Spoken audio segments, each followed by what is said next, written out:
Welcome to The Explainer. If you follow defense and aerospace, you absolutely know the name Astra Microwave Products Ltd. But what we're unpacking today isn't the same old company you might remember. They are rapidly shifting their entire identity, and honestly, their global ceiling. Using their recent CRISIL credit rating and Q4 FY26 earnings transcript, we're going to figure out exactly how this evolution is playing out. Okay, let's just start right off the bat with this massive number. 2,141 crore rupees. As of March 31st, 2026, that was the size of Astra's robust order book. To put that into perspective, since 1 crore is 10 million rupees, we're talking about a serious amount of capital. It's not just some pipeline of potential deals. It's a massive, concrete backlog of committed funds. And what that does is give them absolute, crystal clear visibility for the next 18 to 24 months. So here's how we're going to break this down today. 1. The defense indigenization boom. 2. Astra's financial report card. 3. Their evolution to Tier 1 systems. 4. Navigating challenges and risks. And finally, 5. The IP-driven future. Section 1. The defense indigenization boom. You really can't understand Astra's current acceleration without looking at the massive structural shifts happening right around them. The government's huge push for defense indigenization, think initiatives like Make in India and those import embargoes, is literally creating a generational opportunity. Think about this. Nearly 75% of India's entire defense capital acquisition budget is now explicitly earmarked for domestic companies.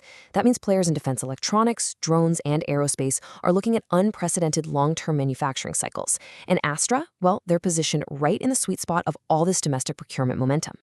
And hey, this momentum isn't just hype. It's been formally validated. CRISIL, the premier ratings agency, officially revised Astra's long-term bank facilities and corporate credit rating outlook.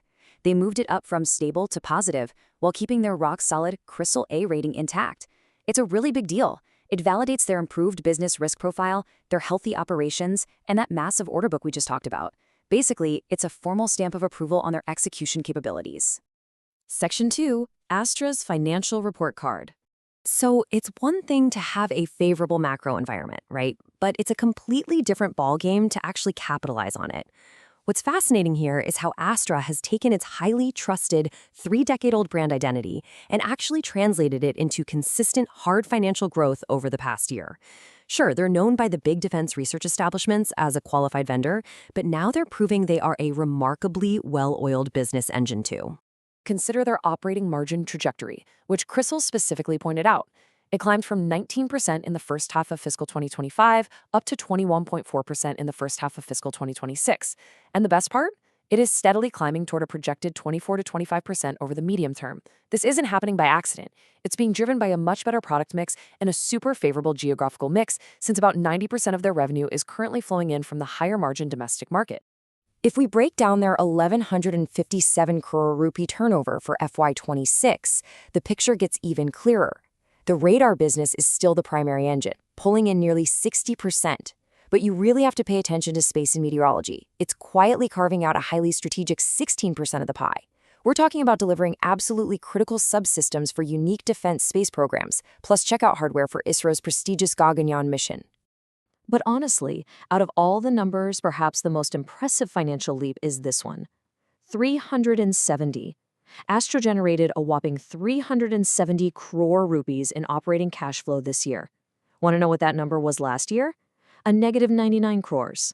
Yeah, going from minus 99 to positive 370 is almost a night and day transformation in how they manage their working capital and realize actual cash.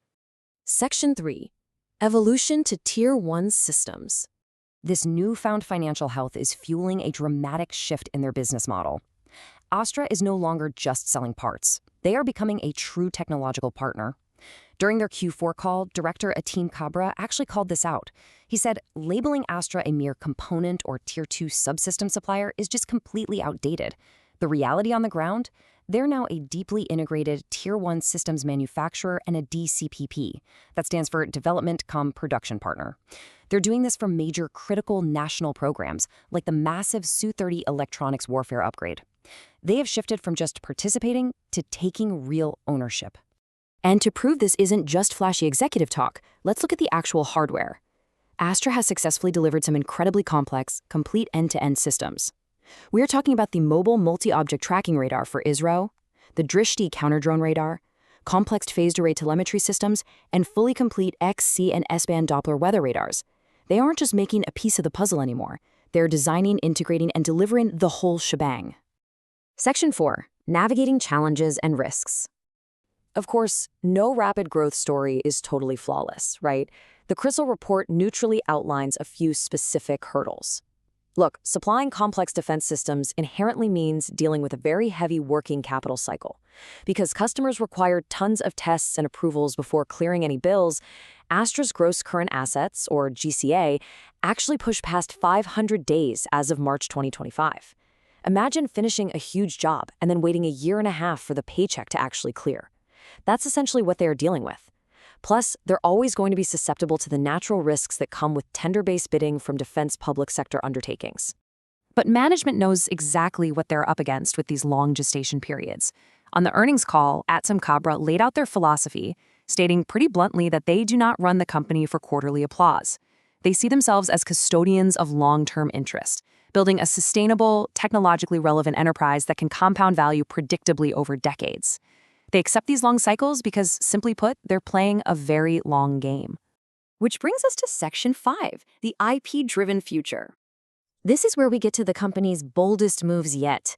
To keep their agility while they scale up, the board approved an in-principle strategic demerger of their space, meteorology, and hydrology segments. Why is this such a game changer? Well, it creates a much sharper strategic focus.